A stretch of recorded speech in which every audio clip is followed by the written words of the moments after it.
단 한 명의 학생이라도 건강권과 학습권의 기회를 잃지 않도록 심리 정서와 신체 건강 회복을 위해 3,600억 원 예산을 우선 지원 2022년을 확실한 교육 회복의 한 해로 만들겠습니다.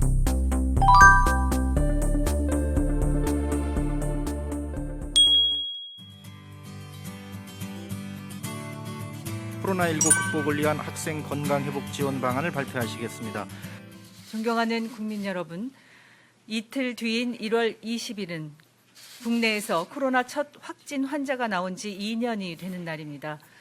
지난 2년 동안 국민 여러분의 인내와 적극적인 협조 덕분에 그리고 현장에서 고생하시는 많은 분들의 헌신 덕분에 대한민국은 여러 차례의 위기를 극복할 수 있었습니다.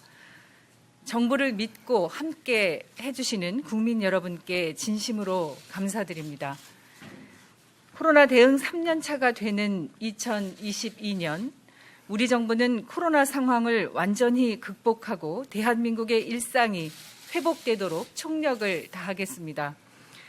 우리 교육에 있어서는 2022년을 확실한 교육 회복의 한 해로 만들겠습니다. 정상적인 등교와 교육 활동이 재개되는 학교의 일상 회복과 코로나가 남긴 여러 교육 결손을 치유하는 학생의 교육 회복, 이 두 가지 목표를 교육부가 중심이 되어서 추진하겠습니다. 특히 오늘 자리에서는 국민 여러분께 코로나19 극복을 위한 학생 건강 회복 지원 방안을 말씀드리고자 합니다. 교육 결손의 문제의 핵심에 우리 학생들의 심리 정서와 신체 건강에 대한 지원이 있고, 최근 소아청소년 백신 접종 부작용에 대해 걱정이 많은 학생과 학부모의 걱정을 덜어드리고자 학생 건강 회복 지원 방안을 마련하게 되었습니다. 먼저 교육부는 길어지는 코로나 앞에서 우리 학생들의 우울과 불안, 스트레스 등 정신 건강에 대한 지원을 대폭 강화하겠습니다. 현재 교육부는 2021년 학생 정서 행동 특성 검사 결과를 바탕으로 각별한 관리와 지원이 필요한 관심군 학생을 전체 검사 대상 중에 4.6% 수준인 약 8만 명으로 파악하고 있습니다. 관심군 학생 비율이 3년째 같은 수준을 유지하고 있고, 코로나 확진이 된 경험을 가진 학생들의 심리 치유 필요도 커지고 있습니다. 또한 길어지는 코로나 상황에서 극단적인 경우인 학생의 자살 현황도 증가하고 있어서 교육부는 현재의 상황을 심각하게 인식하고 있습니다. 이에 교육부와 교육청은 우리 학생들의 심리 정서와 신체 건강 회복을 위해 2022년 올 한 해에 3,600억 원 예산을 우선 지원하고 필요시에 신속하게 협의해서 추가 지원하도록 하겠습니다. 특히 코로나 우울 등으로 힘들어하는 학생들의 심리 회복 지원을 위해서 4가지 중점 방안을 마련해서 추진하겠습니다. 첫째, 약 7만 9천 명의 코로나19 확진 및 완치 학생을 대상으로 심리 지원 정보를 주기적으로 제공하겠습니다. 아울러 학생이나 학부모가 필요시 요청하면 정신건강 전문의로 구성된 교육부 심리지원단을 통해 정신과 전문의의 지원을 제공하겠습니다. 둘째, 정신건강 고위험군 학생의 치료비를 지원하겠습니다. 코로나 우울로 정신건강에 심한 어려움을 겪거나 자살 또는 자해 시도 경험이 있는 학생에게 정신과 치료비 및 신체 상해에 대한 치료비를 각각 최대 300만 원 한도 내에서 지원하여 학생의 심리 회복을 돕고자 합니다. 셋째, 정신건강 전문가의 학교 방문 지원을 내실화하겠습니다. 정신건강 고위험군 학생이 있는 학교가 학생의 심리 지원을 요청할 경우 정신과 전문의가 주관하고 있는 각 시도 교육청별 거점 센터에서 학교에 직접 방문하여 학생 심층 진단과 교직원, 학부모 상담, 학생 치료 연계 등의 맞춤형 지원을 적극 추진하겠습니다. 넷째, 학생들의 접근성을 고려한 위기문자 상담망 서비스를 지속적으로 운영하겠습니다. 365일 24시간 비대면 모바일 상담을 통해 정신건강 위기 학생을 조기에 발견하고 개입해서 극단적인 선택을 사전에 예방할 수 있도록 더욱 노력하겠습니다. 다음으로 교육부는 학생이 백신 접종 이후 건강이 회복될 수 있도록 지원하겠습니다. 작년 12월 안정적인 전면 등교와 학생들의 감염 예방 차원에서 청소년 백신 접종에 참여 확대를 간곡하게 호소드렸습니다. 국민 여러분의 참여와 도움 덕분으로 그간 13세에서 18세 청소년 백신 접종률은 현재 1차 78.8%, 2차 67.8% 수준으로 증가하였습니다. 국내 전체 감염 확산세가 현재 줄어들고 있는 상황이고 18세 이하 감염률도 감소하고는 있지만 여전히 전체 확진자에서 18세 이하가 차지하고 있는 비중은 12월 2주 20.3%에서 1월 1주 24.9%까지 증가하고 있는 상황입니다. 작년 10월 이후 13세에서 18세 청소년의 이상 반응 의심 사례 신고율은 전체 신고율 대비 0.27% 수준으로 이중 중증 이상 반응 신고 건수는 현재 278건으로 파악하고 있습니다. 교육부는 학생 스스로의 건강을 지킬 가장 효과적인 대안이 백신 접종이며 정부는 필요한 사항을 최선을 다해 지원하겠다고 말씀드렸습니다.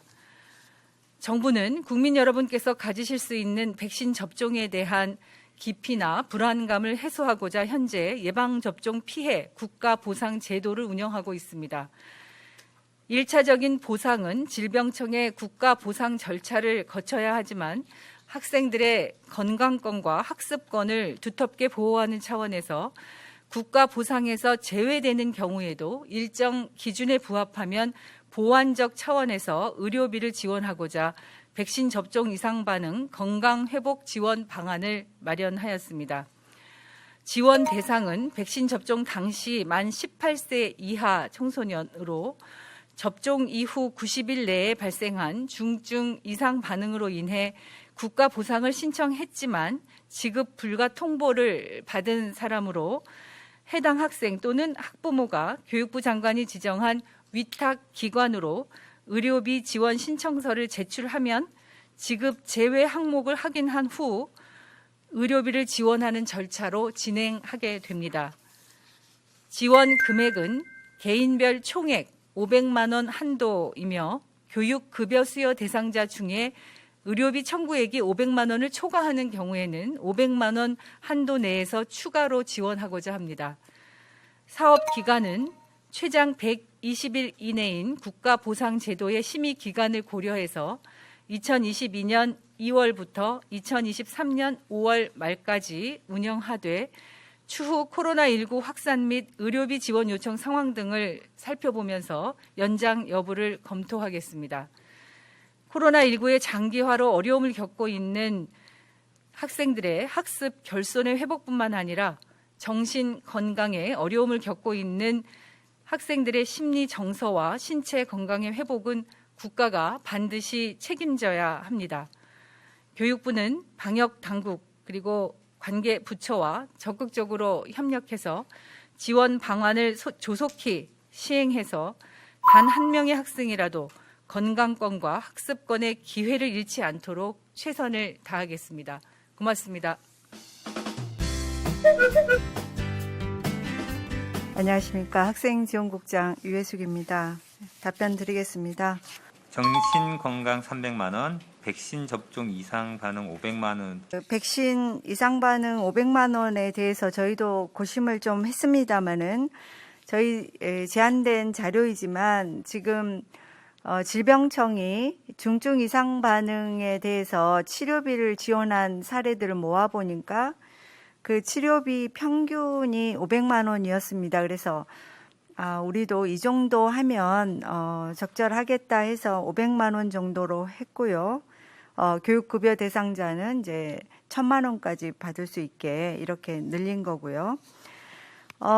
지금 심리 지원, 신체 상해 지원, 그 자살 자해 학생 지원은 각각 300만 원인데, 이거는 이제 우리가 생명보험 사회공헌재단하고 민간 재원을 쓰다 보니까 거기에서 이 정도 치료비면 적절하겠다라는 이제 협약사항이 되겠습니다. 그래서 정신과 치료비에는 병의원 진료비, 약제비, 입원비, 심리검사비, 심리치료비, 이제 이런 각종 검사 비용을 지원하는 이제 상황이고요. 또 신체상해 치료비는 이제 골절이나 뭐 음독 치료, 이제 응급실 치료 이런 것들이 해당됩니다. 그래서 저희가 지금까지 쭉 지급된 사례를 보면 지금 600만 원까지 지급된 사례도 있는데 저희 재원이 한정이 돼서 지금 이 수준을 유지하고 있다는 말씀 드립니다. 백신 접종 뒤 이상 반응으로 사망했다고 주장하는 경우에도 최대 보상 한도는 500만 원인가요? 사망 관련을 어떻게 처리할 것인가에 대한 고민을 하고 있는데요. 저희는 우선 사망 위로금이나 장제비, 지금 국가질병청에서는 그렇게 또 인과성 인정되면 다 지원을 하고 있는데, 우리는 보완적인 의료비 지원이기 때문에 치료 차원에서 쓰는 그런 의료 비용만 저희는 부담을 하는 것으로 지금 사업 설계했습니다. 40억 원의 예산 범위를 넘어갈 경우 어떻게 하실 계획이신지 궁금합니다. 저희가 이 국가보상 제도에 따른 심사 기준을 적용하는 것이고, 지금까지 신청된 접수 건수나 이런 것들을 봤을 때 전체적으로 지금 저희가 그 예산을 책정하고 있는 그 범위를 크게 굉장히 이제 과도하게 넘어설 것으로 보지는 않습니다. 그래서 저희가 이제 23년 내년 5월까지를 계획하고 있기 때문에 그 한시적인 기간 내에서 지금 확보된 예산을 가지고서 이제 지원을 하되, 만약에 신청자가 많이 늘어난다거나 또 기간을 늘려야 되는 그런 상황이 된다고 판단된다면 그 이후에 예산 범위도 조금 확대할 수 있도록 그렇게 종합적으로 검토하겠습니다. 방학 중에 백신 접종을 재고할 만한 방안이 마땅치 않다는 지적이 좀 많습니다. 저희가 이제 방학 기간이기도 하고 또 3월 새학기를 준비하는 데서 일관되게 백신 접종의 안전성이나 효과성, 그리고 특히 오미크론 변이 바이러스를 대응하는데 이 백신 접종이 어떤 의미를 갖는지에 대한 구체적인 정보들, 누적된 데이터들, 전문가들의 그런 의견들을 좀 종합적으로 적극적으로 학생과 학부모께 제공할 수 있도록 노력하고 적극적으로 홍보하고 그런 일들을 지속적으로 하고자 합니다. 그리고 이제 여러 가지 교육뿐만이 아니라 이제 방역 당국에서도 소아청소년뿐만 아니라 전체적인 이 오미크론의 확산세에 대비한 방역 체계들을 마련하고 추진하고 있기 때문에 그 전체적인 차원에서도 이 백신 접종과 관련된 홍보가 지속될 것이라고 생각하고 저희도 더 노력하겠습니다. 정부가 지원했을 경우 이중 지급 논란이 있을 수도 있을 것 같은데 이런 부분에 대한 점검은 없었는지 궁금합니다. 그리고 이제 실비 보험 말씀을 하셨는데 그 부분은 저희가 이제 신청하고 심의하고 그 절차를 진행을 할 때 국가 보상 체계에서 지원하는 사람을 또 지원하는 그런 중복 지원은 하지 않기 때문에 이 보험 관련된 거는 실무적으로 절차를 진행하면서 어떻게 처리할지는 좀 확인해서 말씀드리도록 하겠습니다.